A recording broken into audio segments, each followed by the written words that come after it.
Well, welcome one and all, and I'd just like to say how wonderful it is to be in a room with lots of live people, you know, sort of. So, welcome yourselves. Yes, welcome. My name is Dennis Cord, and I'm your MC for today's awards ceremony. I live, work, and play in the Shire of Nillumbik, our wonderful Shire. I'd also like to welcome Vicky Ward, MP for Eltham, and she'll be representing Danny Pearson, MP for Creative Industries. Welcome to our Mayor of Nillumbik, Councillor Francis Eyre. Welcome to our Deputy Mayor, Councillor Ben Ramcharan, Councillor Jeff Payne, who is also the Chair of the Arts and Cultural Advisory Committee, and apologies from Councillor Stockman and Councillor Duffy. I'd also like to welcome the CEO of the Yarra Plenty Regional Libraries, Jane Cowell. And congratulations on this wonderful building, opened in September last year, I believe. And just a little plug that they're open for business, plenty of room, plenty of books, just need people to come and read them and borrow them. So please give it a go.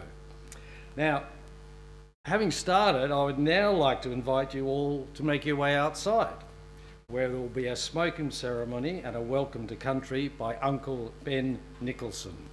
So after that, we'll see you back here.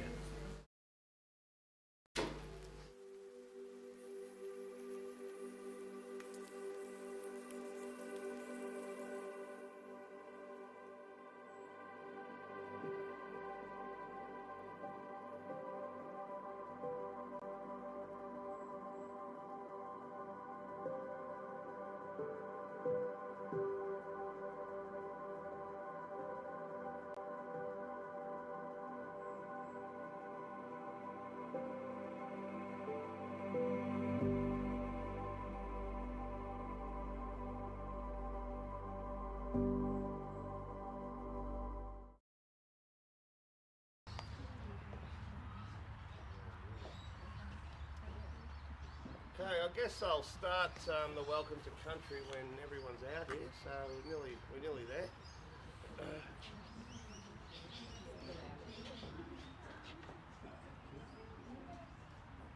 Okay, just someone can give me a bit of a hoy to...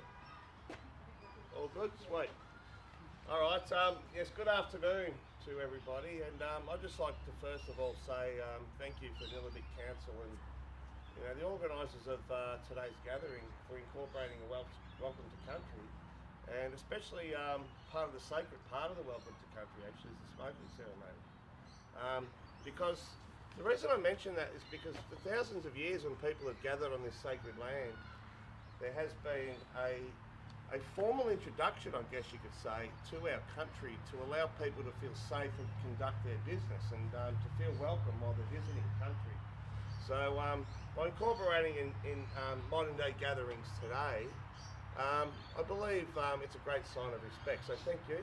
I'd like to congratulate to the riders today and any of the, what we say, deadly winners that will come out of the gathering today. And deadly means good, by the way, in Aboriginal modern day slang, I guess you call it, so yeah. I'll introduce myself this way. Wiminjika, Gavamana Mungil, Banambul, Wananjeri Balak, Nirana, Mugagil, Bill Nicholson. Welcome, greetings, good day from the Wurundjeri people. My name's Uncle Bill Nicholson.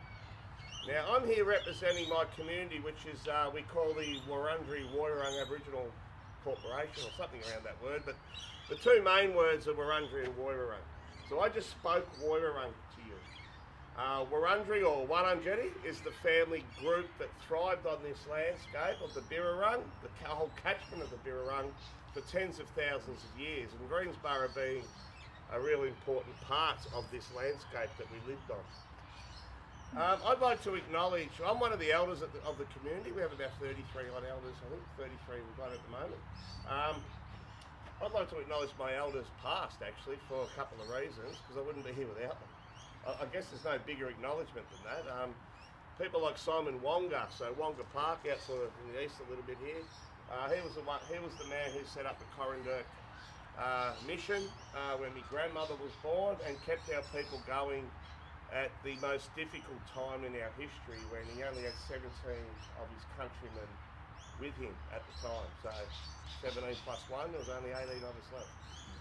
A man named William Barrack, I suppose if you haven't heard, recent information is we just got one of his paintings back from some collector over in New York, I believe, thanks to the Victorian government and the Crown funders that were behind it, but we got some of our cultural items back, very important stuff. He's painting in one of the shields that he made in his life over 100 years ago. I call William our first human rights advocate, one of our inspirational elders that I guess we have the most information on from the past. So if you want to learn about the Wurundjeri history or post-contact story, here's a great starting point. And I'll tell you, it's a fascinating story. I'd also like to acknowledge out this way, we've got another river where the Woiwurrung language is spoken, the Maribyrnong, and we don't have any family members left from those clans out that way, and but they were here. And I'd like to acknowledge each man, woman and child that cared for that landscape out the sacred Maribyrnong catchment out that way. I'd also like to acknowledge cultural leaders of today, of any culture. The whole world pretty much is represented on Aboriginal lands in Australia today with our multiculturalism. And as an educator myself, I want to hear everyone's stories. Because I really believe if we can build mutual respect by truthfully listening to one another, we're on the right track concerning what we say in language, Jindi Warabak, unity, or I guess broader. Actually, the term reconciliation is fine, it's not wrong or anything like that, but I like the word Jindi Warabak better, which is unity in the community, and build it, starting on that mutual respect of listening to one another. Now, we had a very efficient, sustainable, knowledgeable, inclusive, fit and healthy, and responsible culture. That responsibility was taught to every boy and girl that grew up on this land, and a great strength of our culture. You know that old saying, it takes a village to bring up a child? That is very much encompasses Wurundjeri culture, where every adult was responsible to the boys and girls growing up. two of the key messages that they learnt was, you know, how you treat this landscape. We believe landscape is part of you, and if you're harming it, you're harming yourself. So, you know, I guess you could call that responsibility of sustainable land management, and also playing your role in society with the knowledge taught to you which best benefited you as a person, because that was the knowledge that was taught to you growing up. Anyone here with kids, you know what I'm talking about. Every child is an individual. Every child has its own character, its own interests, own skills. And that's how we utilised that knowledge, I guess, that we had for thousands of generations to incorporate that into these boys and girls. So when they grew up, they knew their responsibilities. So I'd just like to extend that responsibility to you all tonight, because you don't have to be Wurundjeri to take on what we call our law business, caring for country and caring for each other. You just have to live on Wurundjeri land. It's as simple as that in my eyes.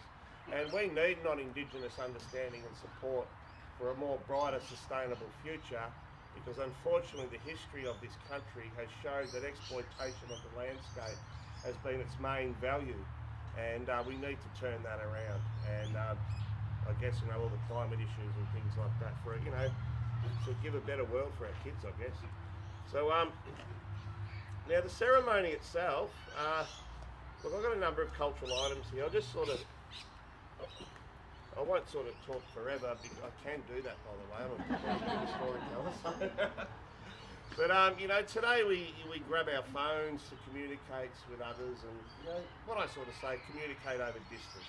They're an important item in our lives today. Well, I guess that symbolism of communicating over distance has always been a human nature importance, because this is what we call mungu kolk, make word on wood. These are message sticks, or message stick. We would convey this to our neighbours, inviting them to our country to conduct business. And if you're wondering what type of business my ancestors conducted, just look into your own lives, really. It's that human interaction with one another, with the many different reasons we come together.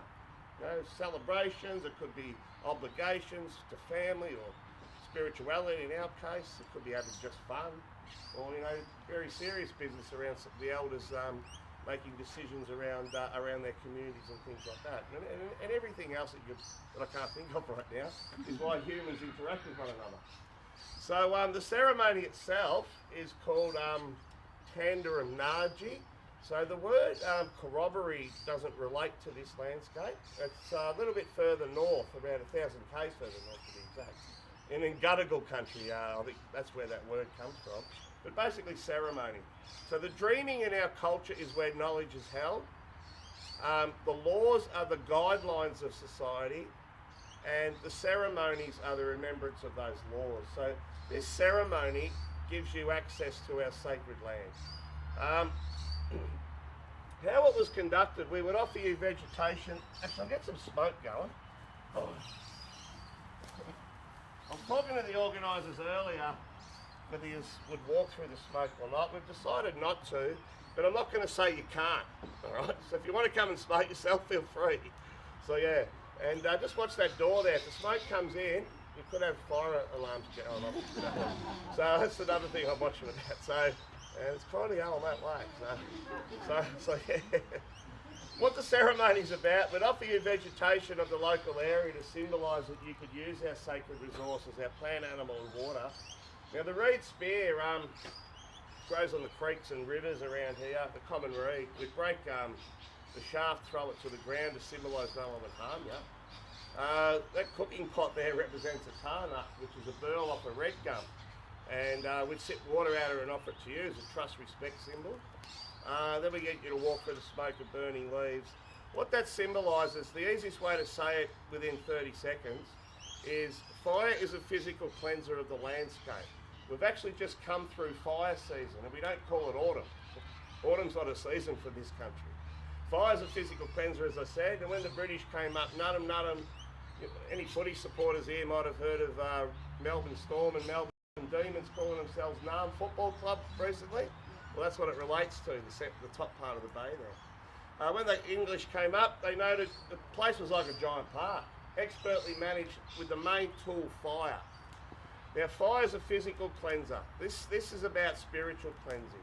We believe that you transition from physical to spiritual form when you pass away. We believe in good and bad spirit. So we do smoking ceremonies to cleanse the spirit of the person and of the ceremony ground. And just to sort of finish off with what I mentioned earlier about respect, because I don't feel obliged to welcome everyone to country if you don't respect it and the people of the land. And by inviting me here to speak to you for a time at your important award ceremony, I feel that respect. So from language, we say, Wabinjika Waranjeri Big, welcome to Wurundjeri country, and thank you for letting me yarn with you a little bit, and you fellas have a great award ceremony, I guess. So thanks a lot. Thank you.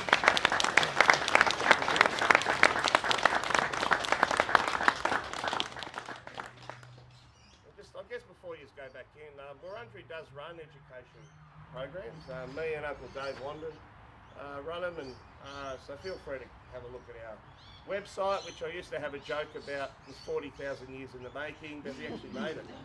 So feel free to engage with us in any way. So thank you. No problem.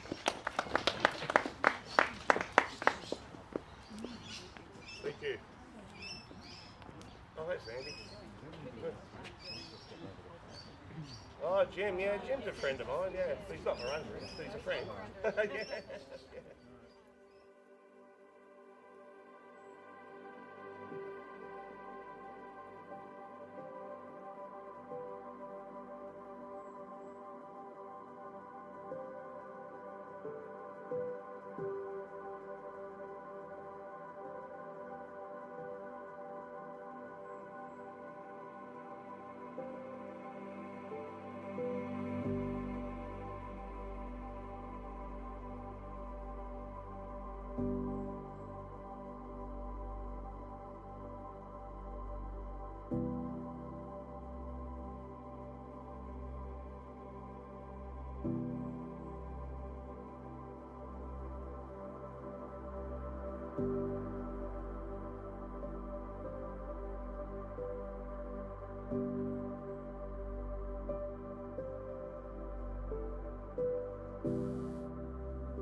Okay, well, we'll plough on, and it's just such a lovely ceremony.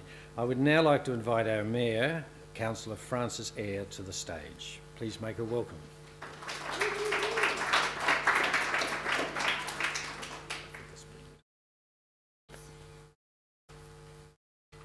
Thank you, Dennis, and welcome everybody. If that's close enough or not. I'd also like to thank Uncle Bill Nickerson for a fitting welcome to country and helping to open today's event. So thank you so much for sharing that with us. See, I'm still outside, you can't hear me, but it was really fitting to have that leading into this event, so thank you. But I'd also like to acknowledge the Wurundjeri Wurrung people, as the traditional owners of the country on which Nillumbik is located. We pay our respects to elders past, present and future, and extend that respect to all First Nations people. We respect the enduring strength of the Wurundjeri Wurrung and acknowledge that sovereignty was never ceded. And hello and welcome. I'm really thrilled to be here to help celebrate the work of all the participants of our 2022 Nillumbik Prize for Contemporary Writing and announce this year's winners. And it's great to see so many people here. It's really, really lovely. And this is the first, who is, start again. Is this your first time being in this library? Put your hands up. Wow, so not only are we sharing some amazing stories, but we're also allowing you to appreciate this beautiful space as well. This year is the second instalment of the new format biannual award that builds on the long-term success of the Alan Marshall Short Story Award and the Shire's strong tradition of supporting contemporary Australian writing. We've received a record-breaking number of entries, almost 500 across the various categories. That's pretty amazing, really, 500. And with that, an amazing array of talent.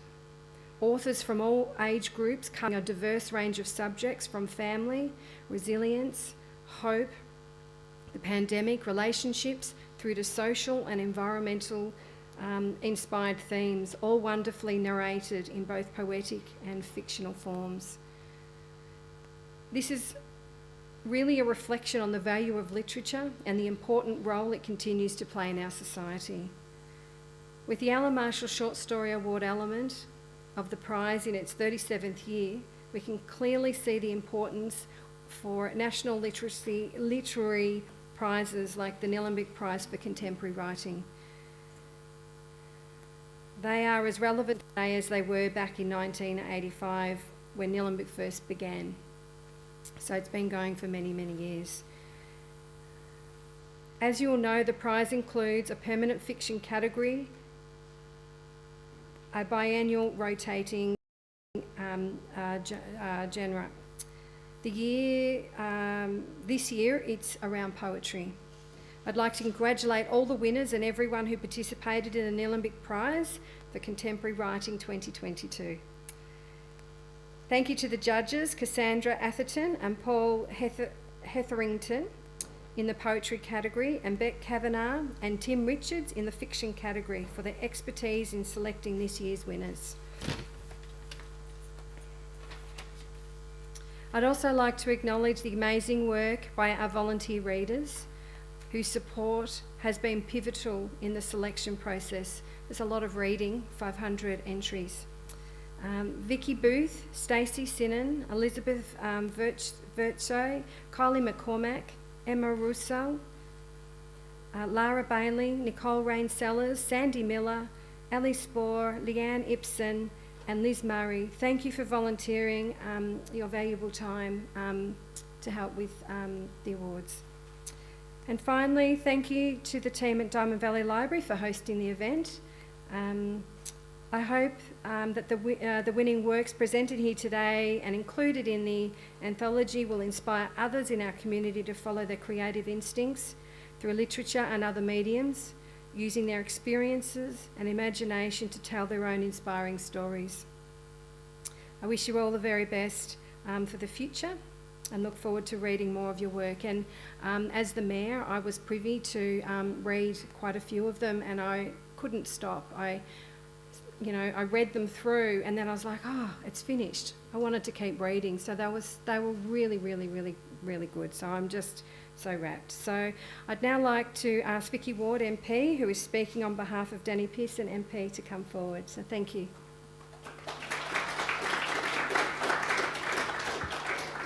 Thank you, Francis. I also acknowledge the Wurundjeri Woi-wurrung people, and I pay my respects to elders past, present and those emerging, and also extend my gratitude to Uncle Bill for the ceremony that he performed for us and the stories that he shared with us.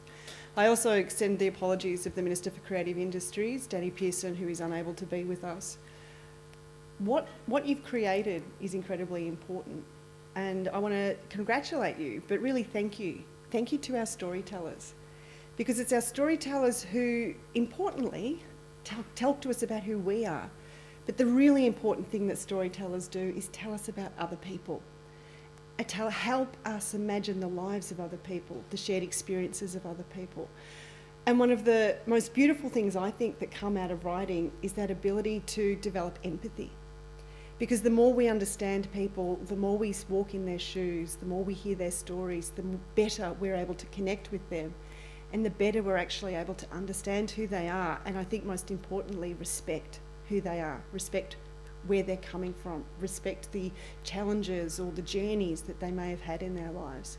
So our storytellers are really important people in our community, and our community doesn't function without them. So thank you for participating in this prize. Thank you for putting in the work to create a narrative that has a coherent story, that talks to us, that tells us something. Thank you for being brave to put that story out there into the world and to see how it would be received. And it's great to see how well it has been received. We have a mayor who thinks that you have written incredible things. So thank you for being a part of today, and congratulations on what you've achieved. Thank you.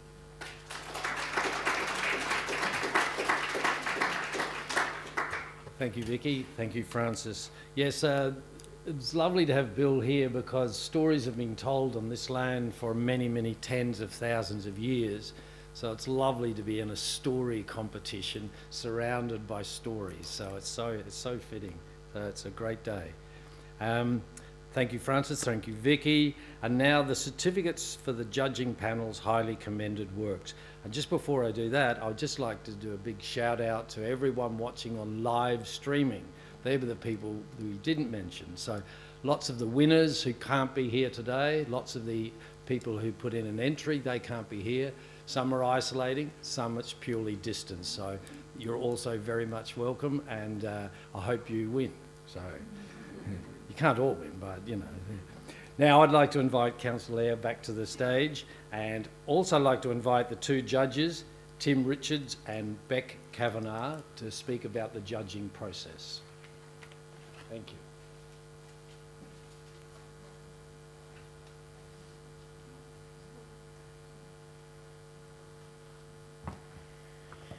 Hi everyone.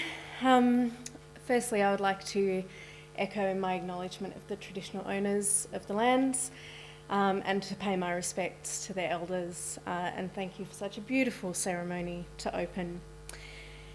I would also like to thank everybody at Nillumbik who supports and organises this. It's a huge effort and truly evident in all of us being here today. To submit any kind of story for a competition or for any sort of sharing or collection is an extraordinarily generous act. So thank you to everybody who submitted their work, whether you were shortlisted or not. It was a wonderful gift to be able to read that work. In her recent acceptance speech for this year's Stella Prize, Indigenous poet and writer Evelyn Araluen talked about the reciprocity of storytelling and how vital it is to support storytelling. So to be here in this beautiful library today in a council that so actively and passionately supports storytelling, the things that define us, is truly very special. Before I want to hand over to Tim, I encountered this little phrase in a book that I've been reading, Bodywork by Melissa Phoebos. And in it she asks, should we not always tell stories so that their specificity reveals some larger truth? So I just want to finish today by saying the thing that I noticed about all of the works that we were lucky enough to read was the beautiful specificity that brought to life different themes of grief and loneliness and climate change, things that we all feel, that we all experience, that we're all involved in, with such extraordinarily vivid imagery and detail and joy that they really did come to life from the page. So thank you again for inviting me to read them, and I'm going to hand over to Tim, my fellow judge, for his thoughts.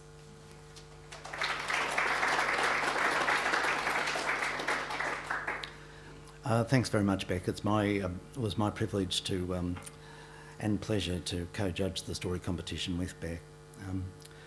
The short story is a concentrated form where every word and detail counts. Short story writing is a true apprenticeship, but only so far as it prepares the author for the possibility of writing a better short story. Dedicated short story writers pursue a holy grail, the infinitely resonant, perfect work of fiction. Short story writers must refuse to be patronised. Some of the 20th century's greatest writers, Flannery O'Connor, Roger Louis Borges, Alice Munro, Raymond Carver, saw no need to apologise for their dedication to their short narratives. A good short story takes a long time to write, and like a great song, rewards every reacquaintance. We must thank the Nillumbik Shire Council for their continuing support of the Alan Marshall Short Story Award. Since the demise of the Age Short Story competition in 2013, the Alan Marshall and the Newcastle Story Prizes stand foremost among the genuinely open short story prizes in Australia. As I was saying, it's my great privilege to work with fellow Judge Beck Kavanagh, Shire officers Simon Doyle and Richard Holt in assessing two fine shortlists for the Open and the Youth Prize. The judges also wish to thank the dedicated readers who supplied those shortlists. We believe that there was a clear standout submission among the entrants for the Youth Prize, and in my view there were half a dozen stories of quality worthy of the Open Prize. However, Beck Kavanagh and I were united in our selection of the two winners. These arbitrations always produce some delighted and many disappointed writers, but I hope the shortlisted authors all continue to work in this form and to slave in pursuit of the more perfect story. Congratulations to all the shortlisted writers.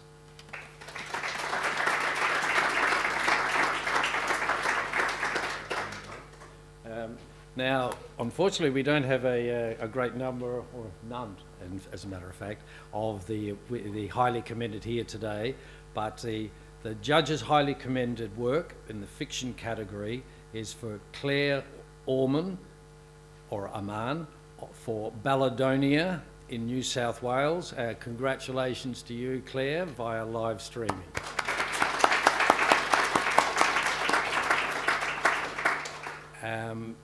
Claire wanted to be here but unfortunately couldn't. Judges highly commended work in the poetry category. Now there are two highly commended poems. The first one is Alicia Sometimes for Opening Our Time Capsules. And Alicia couldn't be with us. She's isolating. Get well soon or don't get sick, but well done.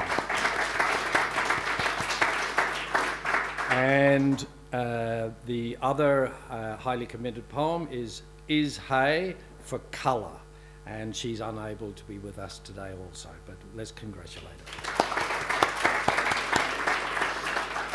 I would like to take this opportunity to thank Tim Richards and Beck Kavanagh, the judges and the other judges involved.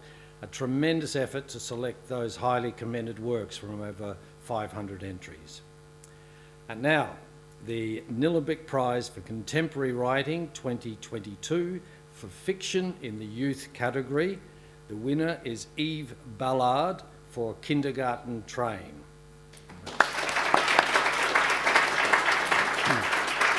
But Eve is in Queensland, so congratulations from all of us to you. And now the Nillumbik Prize for Contemporary Writing 2022 for fiction in the local category is Anastasia Warmuth for Goodbye Stranger.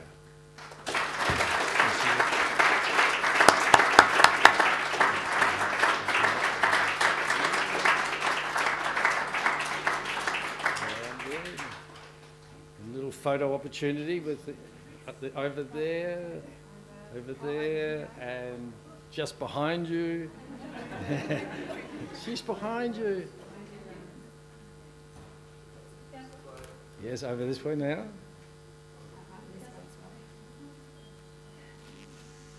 Lovely. Well done.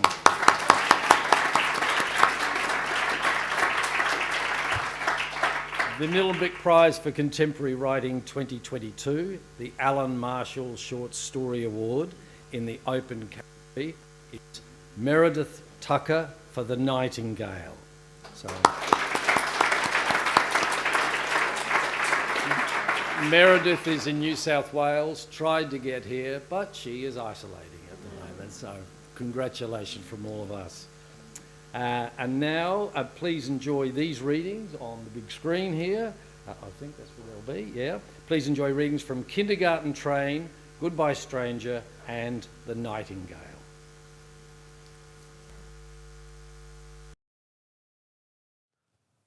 From the Kindergarten Train. Jazz will drift from her earbuds. It'll be the type of music that's whitewashed by lyrics, the type where the male singer moves his voice up and down the spectrum and sings of rainbows in the shower. I'll hate it, for sure, but I'll also love it. And the way the girl's hips will sway while her boarding pass flaps in between her fingers. In another world, I would know that she'd offer me an earbud and we'd listen together. But that would take minutes, and I'd only be watching from afar as time faded away like an escalator, a stairway to heaven. There will be exactly 7 ads on the train. 1 for Suncorp loans with smiling actors in a new house. The second for a dating app, like hell anyone will try that. Third is Harvey Norman, a place with fridges and happy employees. The 4th is for the new Toyota Ute that's apparently taking me places. The 5th is McDonald's, with bright colors to catch your eye, and the 6th is for men's coats. The 7th is for a makeup company, with the slogan, "Look how you feel." Does that mean I should look grey and lost and tied to the tracks, or free with a face paint of butterfly wings like the stuff we used to get at kindergarten birthday parties? Suddenly, the girl will grab my wrist. Not too hard. 8 of her nails would dig into my skin. The last one will be ripped off in some way or another. It'll only last a moment. Our breath will mix like chicken soup. She'll lock her hand behind my back and press her lips against my cheek. I'll almost swallow the mint I'll have in my mouth. Alarm bells will go off in my head. I'll be able to remember the clocks and their ticking vaguely like the chug of an old train.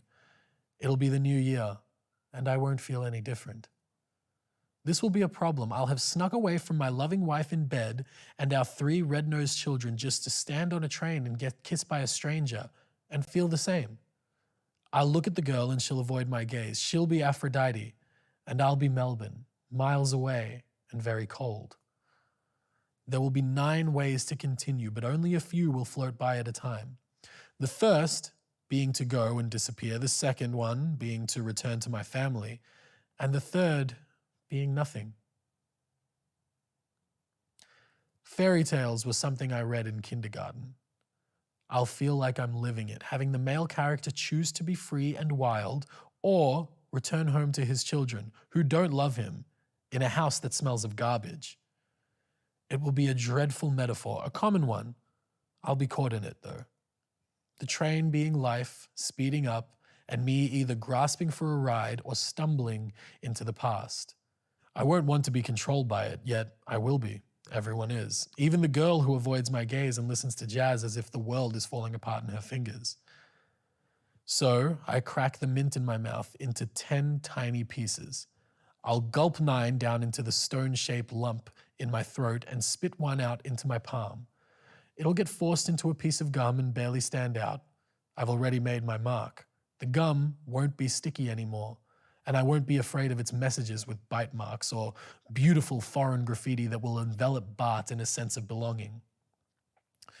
Before the doors close, I'll sprint out, dragging my suitcase behind me, and hop onto another train that looks exactly the same.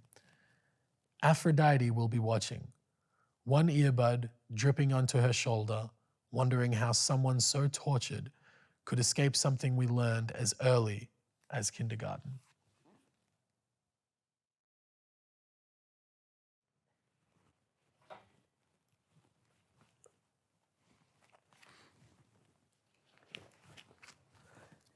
This is from Goodbye Stranger. "You don't know how to lose," Jeremy Padley said. Then he turned to face the smog-yellow city and leapt out of the 40th floor window. With his oversized body gone, the dirty wind rushed towards June. It thrummed in her ears, pushed against her face, chilled her skin, rattled her bones. "Don't step forward," it said. She stepped forward. "Don't look."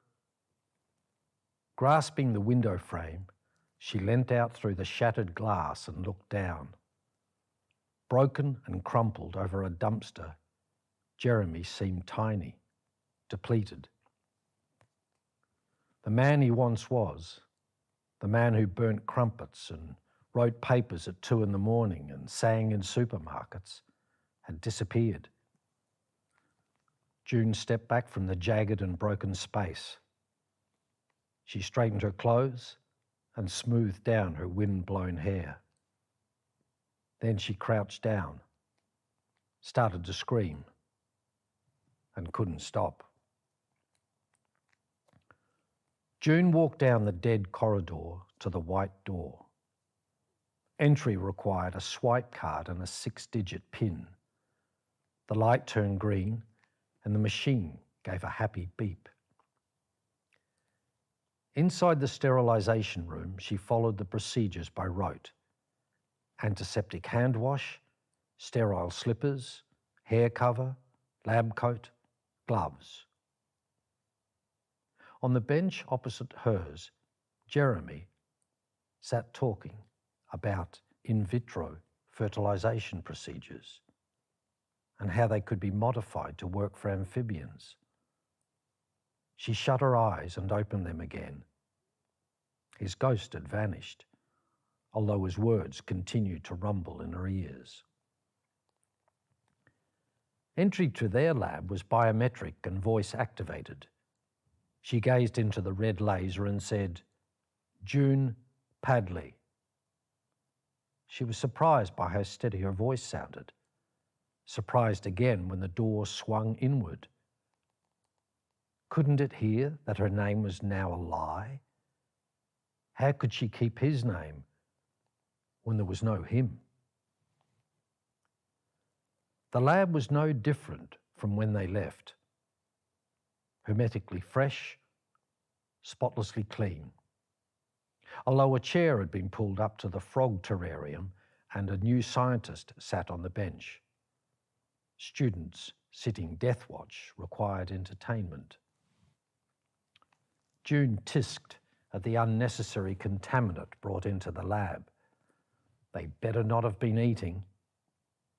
She looked in the bin, but there was only a crumpled tissue.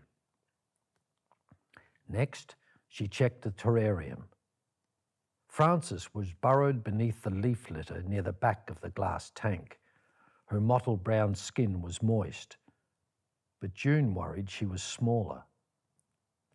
Carefully, June fetched her out and placed her thumb-sized body on the scale. No change in weight. Breeding flanges still present. Belly, white and speckled. Condition, good. No toxic response, no sign of fungal infection. June took a swab to make sure. Frances's bulbous eyes blinked up at June. June forced her hand across her mouth, yet a sob still escaped through her shuttered lips. Frances crouched low, startled by the sound. "I'm sorry." There was no crying in the lab. June took a deep breath to contain herself and swapped her gloves for fresh. As she scooped up Frances to place her back in the terrarium, Frances let out a little bonk. "Tell me about it," June said. "I understand, of course I do, but thank God you're back." Earlier that day, Tamara, clad in her usual three-piece business suit, had escorted June from the taxi and past the protesters. The group had grown. Some sat in circles chanting and trying to protect their candles from the exhaust fumes that gusted down the gridlock street. Others waved cardboard signs with phrases like, "Free Francis," "A lab is no place to die," and "Habitat is home." Some had scruffy, matted dreadlocks. Most wore a variety of wooden beads around wrists and necks. All coughed and sputtered the polluted air that pooled around the base of the skyscrapers. June admired their dedication. A woman yelled out as they passed, "Frogs need freedom." "Not frogs, plural, honey. Frog, singular," Tamara replied. And that was from Goodbye Stranger.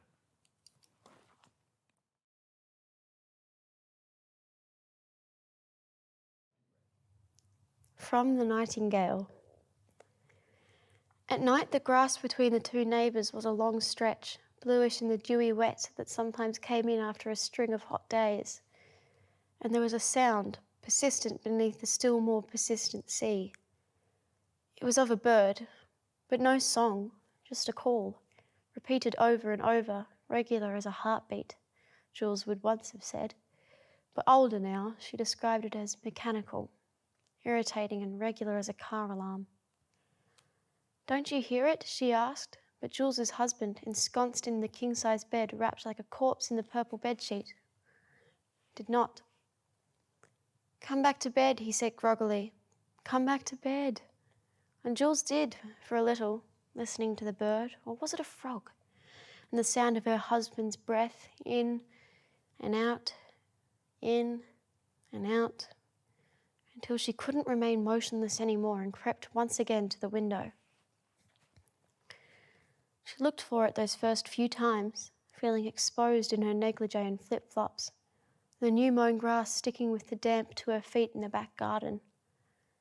There was the lawn there, the new hedge of magnolias, and there again was the sound of the bird. She thought perhaps that it was a frog, stuck in the water tank by the bathroom or in the pipes, its voice amplified as if by a megaphone. But then she heard it again, at some distance, softer. She made her way further into the backyard, creeping over the concrete path to the hill's hoist, carefully avoiding Danny's plastic trucks parked in a circle of small white pebbles. The black line of the sea became visible above the back fence's pickets as Jules's eyes adjusted to the dark. Above, a scatter of stars shone yellow through the leaves from a remnant gum and the light pollution from the city. She shut her eyes. When the smoke came, it was as sudden as the bird. One moment she smelt the ozone drifting in from the ocean, the next the cigarette, so it became difficult to tell where one thing began and the other ended. There was a man she saw in next door's back garden. He was reasonably but not extraordinarily tall, his hips, torso and head silhouetted against the sky and sea.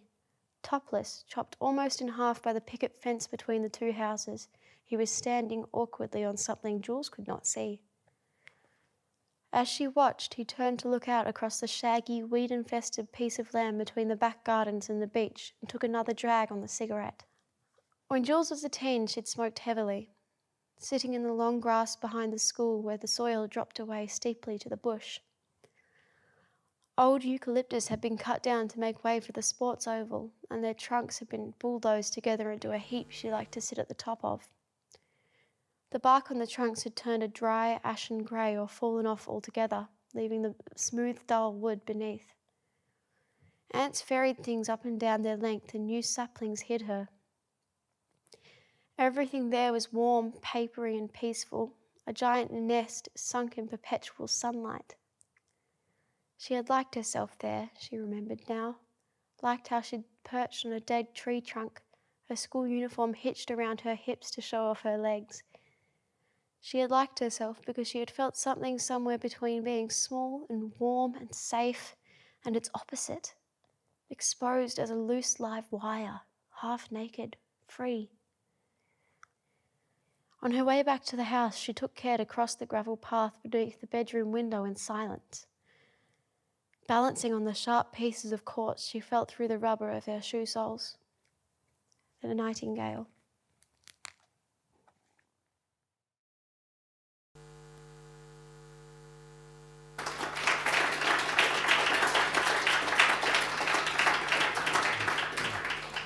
Yes, congratulations to all our winners, and both here and on the live stream.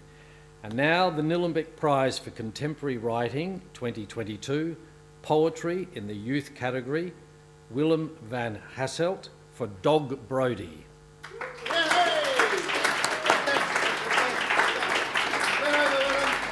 Here he, come on.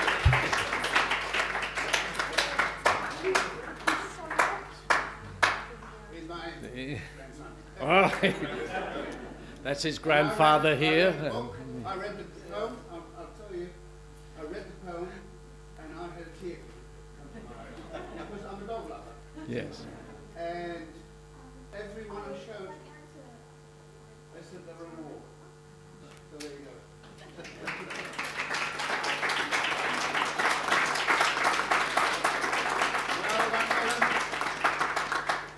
Good lad. Well done, well done, well done. It is a beautiful poem. It is really lovely. Give Mum a big hug. We got this photo opportunity. The Nillumbik Prize for Contemporary Writing 2022, Poetry in the Local category, is Karen Andrews for First Taste.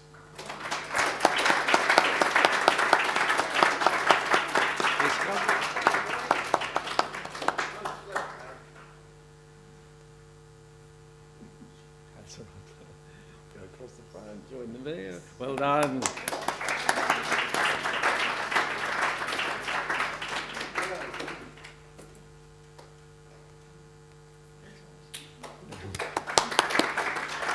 The Nillumbik Prize for Contemporary Writing 2022, Poetry in the Open category, is Suzanne Kennedy for Fledgling Affair.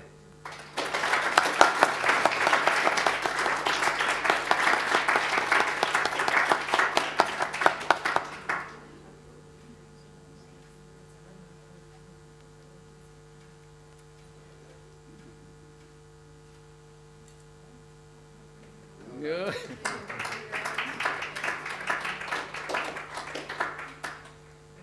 Okay. And now I think it only fitting that our Mayor, Councillor Francis Eyre, announces the final award, for it is indeed the Mayoral Award.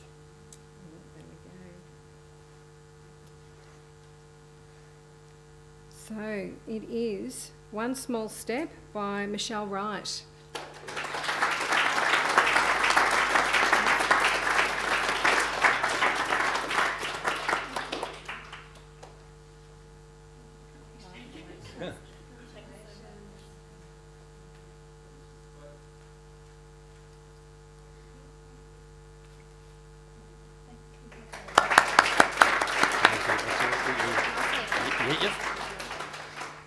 I'd also just like to say thank you to all the council officers. I just want to build on what Dennis said earlier. To have 500 entrants, to have this running for so many years, just shows how the community value these writing awards. So I just want to thank them all for all the work that they put in. It doesn't just happen. Pulling volunteers together and all those sort of things. So I just want to say thank you. So we wouldn't be here otherwise. Yes, congratulations to all those winners. And now a video presentation of readings from Dog Brody, First Taste, Fledgling Affair and One Small Step. From Dog Brody. The dusty track and that jeep you used to like, the yellow grass, the soil so fertile beneath where you lie. Companion for life and death, your endless smile, Dog Brody. Your cheerful arf, your fierceness. Remember the day you went swimming, or your first ride on the noisy diesel train? Old Bob is getting old without you, Dog Brody. Remember that cocky you scared. What a funny bird. Remember your bravery and heroism. Old Bob would be dead in desert without you, Dog Brody. And the taipan you fought off, even though you were bitten, Dog Brody. Tears filled my one working eye as you lay down to die, venom overtaking your will to live, Dog Brody. Still, I hear your cheerful arf, and I want to laugh, my Dog Brody.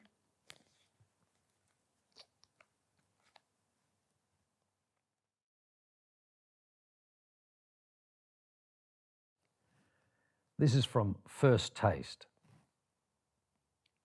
Radishes.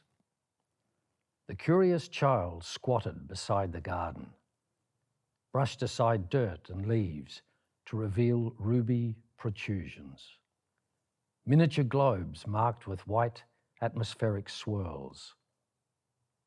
Tugging one loose, wiping it clean, she sampled, then spat this peppery flesh onto the ground. But the crunch lingered in tooth and jaw, a signifier of disobedience, for this was her father's patch, not to be touched. Turnips. A hefty yield, a fine growing season taught the cows to assemble at the fence to await their meal of ponytailed stalks and heads macheted into edible pieces.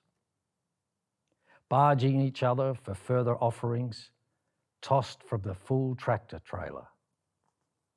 A dull vegetable best ignored, so thought the child, until years later it became an instant favourite when cooked into a simple winter stew. Chocos. Furry, pendulous oddities, their vines offered the most interest. Invasive, squirrely tendrils with singular purpose curled around anything sturdy and fixed. A kind of ambition that belonged in science fiction. They also provided a lesson on relationships. A full pail left by a door meant a settled debt. And such abundance meant so much more than blue ribbon show pride. First Taste.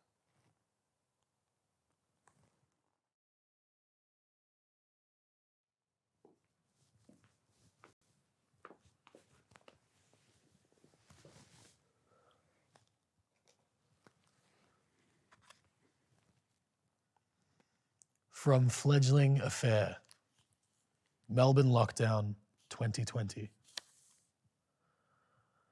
This strange courtship has us circle the oyster grey lake masked in flat cotton bills. We watch cygnets molt mushroom down en route to their dimpled coal prime. They circle the lake that schools them to own large open spaces with hollow-boned heft, bugling 101 and wing openings, abrupt as shaken quills.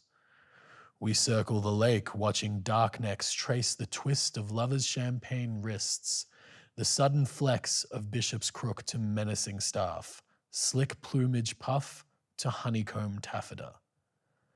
We circle the lake, watching serpentine spines sew the liquid fabric with their slack stitches, needle becoming thread, as fledglings watch the watchers sew the next new thing.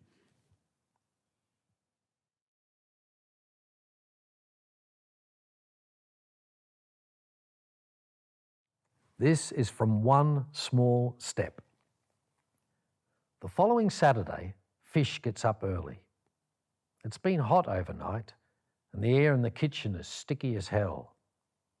On the bench, he's laid out an old exercise book he found in the bottom drawer, pages curled and crisped like phyllo pastry. In it was Kay's scribbled recipe for pineapple heaven.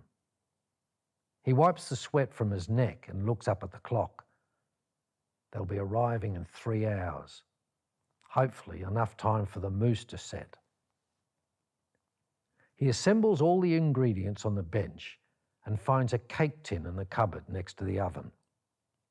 He cuts the Swiss roll into slices, arranges them in the bottom of the cake tin, and pours pineapple juice over the top. He licks the sugar from his fingers one by one, then wipes them on his apron. Next, he starts on the mousse, mixing a packet of bright yellow jelly crystals with evaporated milk, watching intently as it thickens and froths. Finally, he adds a can of crushed pineapple, then pours it all over the sodden Swiss roll base. For decoration, he scatters a few glacé cherries on top. They float for a second before the soggy mousse sucks them down like quicksand. He looks at the clock again. 2 hours for it to set. 2 hours till they arrive. He wonders if Rick will come this time. He hasn't been back once since Kay's funeral.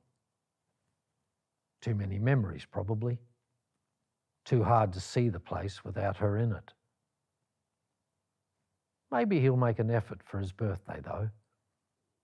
If he does, he'll be pretty surprised to see that his old man started cooking, that he's made his favourite dessert, no less. He probably won't remember the whole moon landing thing. He was just a little tacker after all.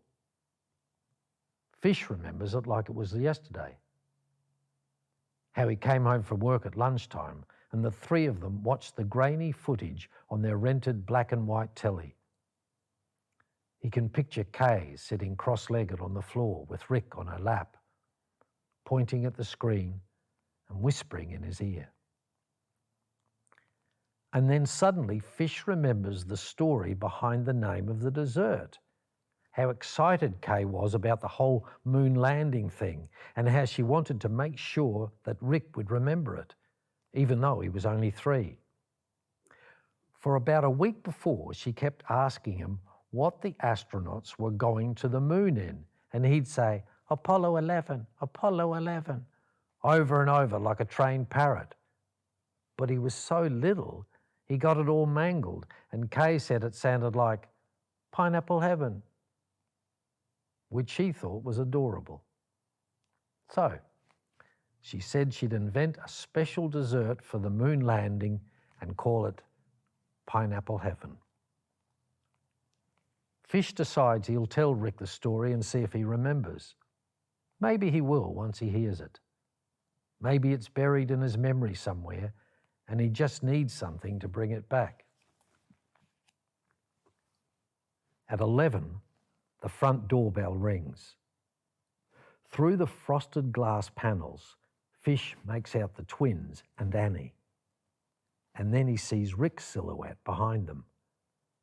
He pushes himself up from the stool, his hip joints stiff as secateurs. The Pineapple Heaven is in the fridge. He's worried it hasn't had time to set yet. Maybe, while they're waiting, he can take out the old photo albums to show Annie and the girls.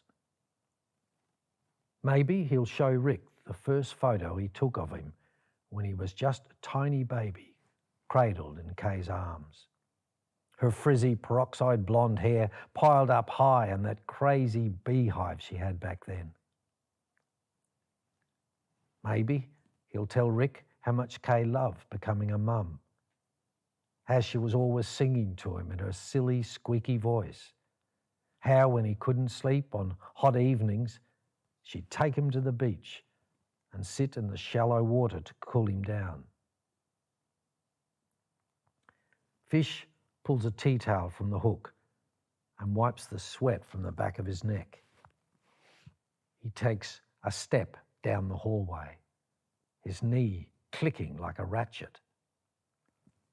Righto, he says, his eyes on the blurred outline of Rick's head through the dimpled glass of the door. That's one small step for man.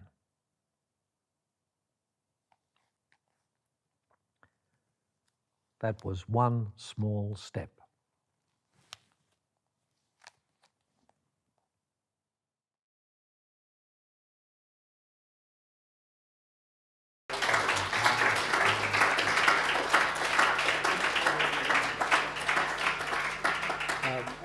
Thanks very much to Momentum Studios for recording those, and to our readers, including that old bloke, whoever he was.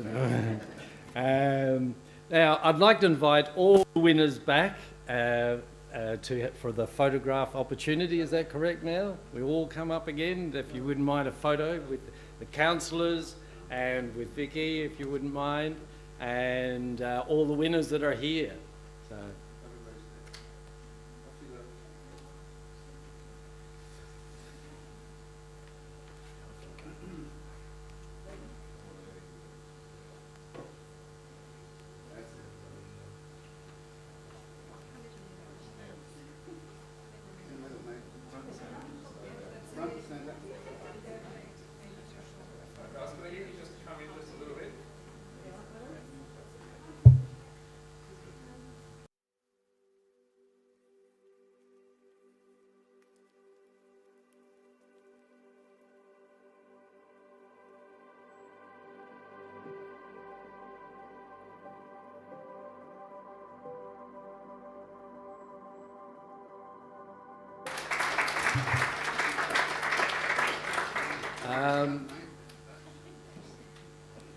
Thank you very much. I'd like to, that actually concludes the official ceremony for the 2022 Nillumbik Prize for Contemporary Writing.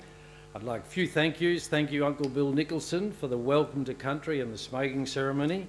Thank you to our MP for Eltham, Vicky Ward, for coming along today. That was wonderful. Thank you to our Mayor, Councillor Frances Eyre, and her fellow councillors, Ben Ramcharan and Jeff Payne. And thanks to the whole team at Nillumbik Arts. You do a wonderful job. Thanks to all our winners and the over 500 entrants, both in the room and on the live streaming. And thank you to all our guests for your attendance. As I said before, please join us for some food and refreshment.